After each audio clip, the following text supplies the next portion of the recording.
नमस्कार विद्यार्थी मित्रांनो, कर्नाटक एक्झामिनेशन ऑथॉरिटीने म्हणजेच ज्या विद्यार्थ्यांना कर्नाटक राज्यातील प्रायव्हेट MBBS, BDS, BAMS आणि BHMS या कोर्सेसमध्ये ज्या विद्यार्थ्यांना कर्नाटक राज्यातील कॉलेजेसमध्ये ॲडमिशन घ्यायचं आहे, तर अशा नॉन कर्नाटक विद्यार्थ्यांसाठी कर्नाटक एक्झामिनेशन ऑथॉरिटीने 5 जुलै 2025 रोजी त्यांच्या ऑफिशियल ॲडमिशन पोर्टलवरती एक नोटीस रिलीज करण्यात आलेली आहे। आता या नोटीसमध्ये दोन गोष्टी मेन्शन केलेल्या आहेत की ज्या विद्यार्थ्यांनी ऑलरेडी KEAचं रजिस्ट्रेशन केलेलं आहे अशा विद्यार्थ्यांनी काय करायचं आहे व ज्यांनी अजूनही रजिस्ट्रेशन केलेलं नाही अशा विद्यार्थ्यांनी काय करायचं आहे, अशा दोन्ही गोष्टीची माहिती या नोटीसमध्ये देण्यात आलेली आहे। सो थोडंसं आपण बघूया की या नोटीसमध्ये काय म्हणण्यात आलेलं आहे। पहिल्या जो बॉक्समध्ये इथे डिटेल्स दिलेले आहेत ते आहे candidates who have already registered for UG CET 2025। म्हणजे साधारणतः नीटचे एक्झाम फॉर्म भरायला ज्यावेळी सुरुवात झाली होती, साधारणतः फेब्रुवारी ते मार्चच्या पिरियडमध्ये, त्यावेळी ज्या विद्यार्थ्यांनी UG CET म्हणजे KEAच्या पोर्टलवरती CET साठीचा जो ॲप्लिकेशन फॉर्म ज्या विद्यार्थ्यांनी भरलेला आहे, ऑलरेडी रजिस्ट्रेशन केलेलं आहे, त्या विद्यार्थ्यांनी काय करायचं आहे की enter the UG NEET roll number in the KEA portal through their log in, need not to register once again. म्हणजे ज्या विद्यार्थ्यांनी ऑलरेडी रजिस्ट्रेशनची प्रक्रिया कंप्लीट केलेली आहे, ॲप्लिकेशनच्या फीस पे केलेल्या आहेत, तर अशा विद्यार्थ्यांनी या पोर्टलवरती म्हणजे कर्नाटक एक्झामिनेशन ऑथॉरिटी या पोर्टलवरती आपला नीटचा रोल नंबर अपडेट करायचा आहे। अपडेट करायचं म्हणजे काय की फक्त वेबसाईटवरती जायचं आहे, लॉग इन करायचं आहे।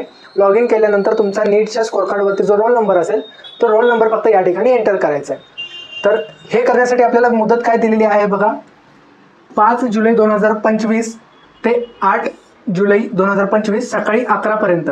म्हणजे 8 जुलै सकाळी 11 पर्यंत आपल्याला आपले नीटचे रोल नंबर हे लिंक करायचे, जेणेकरून पुढची जी काही चॉईस फिलिंग किंवा पुढचे कॅपराउंड जे होणार आहेत त्या कॅपराउंडमध्ये आपल्याला पार्टिसिपेट हे करता येणार आहे। आता हे झालं जे विद्यार्थी ऑलरेडी रजिस्टर्ड आहेत त्यांच्यासाठी। आणि असे विद्यार्थी ज्यांनी अजूनही रजिस्ट्रेशन केलेलं नाही किंवा आता फर्स्ट टाइम रजिस्ट्रेशन करणार आहेत, तर अशा विद्यार्थ्यांसाठी सुद्धा ॲप्लिकेशनची डेट या ठिकाणी दिलेली आहे। Candidates who have not registered for UG CET 2025 अशा विद्यार्थ्यांनी काय करायचं आहे, 7 जुलै ते 10 जुलै सकाळी 11 पर्यंत, म्हणजे 10 जुलै सकाळी 11 पर्यंत ज्या विद्यार्थ्यांनी अजूनही रजिस्ट्रेशन केलेलं नाही किंवा ॲप्लिकेशन फॉर्म भरलेलं नाही अशा विद्यार्थ्यांसाठी पोर्टल पुन्हा एकदा ओपन होत आहे। ज्या विद्यार्थ्यांना कर्नाटक राज्यातील MBBS, BDS, BAMS आणि BHMS या कोर्सेसमध्ये पार्टिसिपेट करायचं आहे, ॲडमिशन घ्यायचं आहे, त्यांनी हे रजिस्ट्रेशन करणं गरजेचं आहे। आता रजिस्ट्रेशन करायचं असेल तर काय करावं लागतं, तर कर्नाटकाची जी ऑफिशियल वेबसाईट आहे कर्नाटक एक्झामिनेशन ऑथॉरिटी या वेबसाईटवरती जायचं आहे।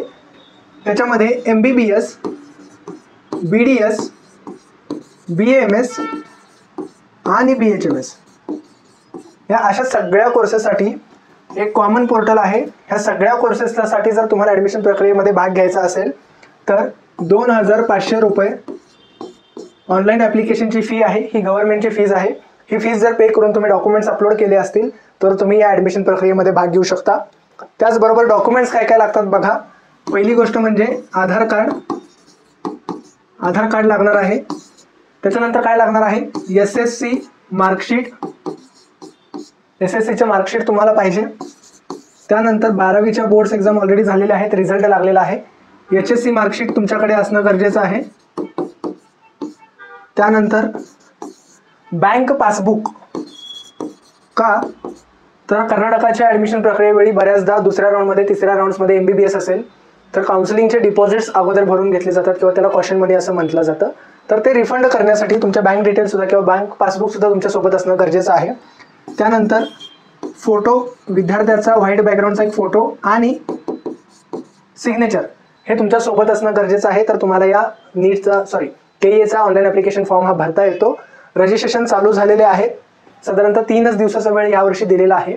आता हे रजिस्ट्रेशन कोणी करणं गरजेचं आहे ते सुद्धा थोडंसं आपण समजून घेऊया। आता या जर ॲडमिशन प्रक्रियेमध्ये जर आपल्याला भाग घ्यायचा असेल तर पहिली गोष्ट आपण समजून घेतलं पाहिजे की आपलं महाराष्ट्र स्टेट सोडून जर आपण इतर राज्यातील प्रायव्हेट कॉलेजेसमध्ये जातोय तर तिथं आपल्याला आपल्या कॅटेगरीमध्ये पकडलं जात नाही, तिथे आपल्याला जनरल कॅटेगरीमध्ये पकडलं जातं। सो महाराष्ट्रातला एखादा विद्यार्थी तो कोणत्याही कॅटेगरीमध्ये असेल, तो जर कर्नाटक राज्यामध्ये जर ॲडमिशनसाठी जात असेल तर त्याला नीटच्या एक्झाममध्ये, नीटची जी एक्झाम आहे त्या 720 पैकी कमीत कमी 144 मार्क्स असणं कंपल्सरी आहे, तरच कर्नाटक राज्यातील कोर्सेसमध्ये आपल्याला ॲडमिशन घेता येतं। दुसरी गोष्ट म्हणजे जी 12वीची बोर्ड एक्झाम आहे त्या बोर्ड एक्झाममध्ये तुम्हाला 300 पैकी कमीत कमी 150 मार्क्स असणं गरजेचं आहे, तरच या प्रक्रियेमध्ये भाग घेता येतो। म्हणजे जनरल कॅटेगरीचे जे क्वालिफाईंग कट ऑफ्स आहेत ते तुमच्यासाठी ॲप्लिकेबल असणार आहेत. फीच्या सवलती कसल्याही कर्नाटक राज्यामध्ये मिळत या नाहीत. आता ही प्रोसेस फक्त कर्नाटक राज्यातील प्रायव्हेट कॉलेजेससाठी आहे. यामध्ये कुठलंही गव्हर्नमेंटचं कॉलेजसाठी तुम्हाला फॉर्म हा भरता येणार नाही. त्यानंतर तिसरी गोष्ट आपण लक्षात ठेवायची आहे की कर्नाटक राज्यामध्ये जर आपण MBBS कोर्सेससाठी जातोय तर कर्नाटक राज्यातील MBBS कॉलेजेसची फीस जी स्टार्ट होते ती 12 लाखापासून स्टार्ट होते. 12 लाख रुपये पर इयर ही झाली MBBS कोर्सेससाठी.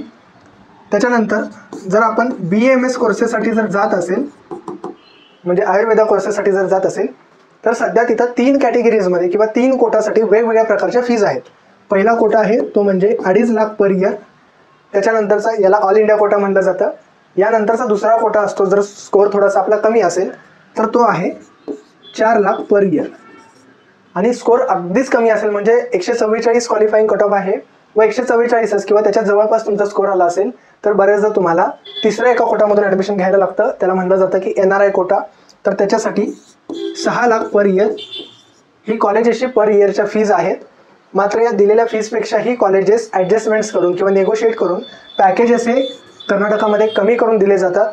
अगदी 4 लाख प्रमाणे 18 लाख जरी फीज होत असेल तरी बऱ्याचशा कॉलेजेसमध्ये अगदी 14 लाख 15 लाख साधारणतः ह्या पॅकेजेसमध्ये सुद्धा कॉलेजेस ॲडमिशन्स हे करून देतात. सो तुम्हाला कर्नाटक राज्यातील MBBS असो किंवा BAMS असो महाराष्ट्रामध्ये ॲडमिशन मिळत नसेल व महाराष्ट्रातल्या IQ कोटाच्या फीज जास्ती वाटत असेल तर कर्नाटका स्टेट हा MBBS आणि BAMS या दोन्ही कोर्सेससाठी एक बेस्ट ऑप्शन अवेलेबल आहे. सो ज्या विद्यार्थ्यांना या ॲडमिशन प्रक्रियेमध्ये भाग घ्यायचा आहे तर त्या विद्यार्थ्यांनी ज्यांनी ऑलरेडी रजिस्ट्रेशन केलेलं आहे त्यांनी नीटचा रोल नंबर अपडेट करायचा आहे व ज्यांनी अजूनही रजिस्ट्रेशन केलेलं नाही तर अशा विद्यार्थ्यांसाठी मी डॉक्युमेंटसुद्धा सांगितले की काय काय डॉक्युमेंट्स लागणार आहेत. ॲप्लिकेशनच्या फीसुद्धा मी या ठिकाणी सांगितलं की 2500 रुपये भरून आपण ऑनलाईन ॲप्लिकेशनचा फॉर्म हा भरू शकतोय. 3 दिवसाचा वेळ दिलेला आहे. आणि याच्या व्यतिरिक्त जर तुम्हाला या सगळ्या प्रक्रियेबद्दल काही डाऊट असेल किंवा अगदी कमी स्कोअरवरती तुम्हाला कोणते कॉलेजेस मिळू शकतात याची जर इन्फॉर्मेशन हवी असेल तर आरंभ करियर ॲडवायझरच्या या नंबरवरती संपर्क करायचा आहे. आरंभच्या टीमकडून तुम्हाला रिवर्ट केला जाईल व संपूर्ण ॲडमिशन प्रक्रिया तुम्हाला करून दिली जाईल. धन्यवाद.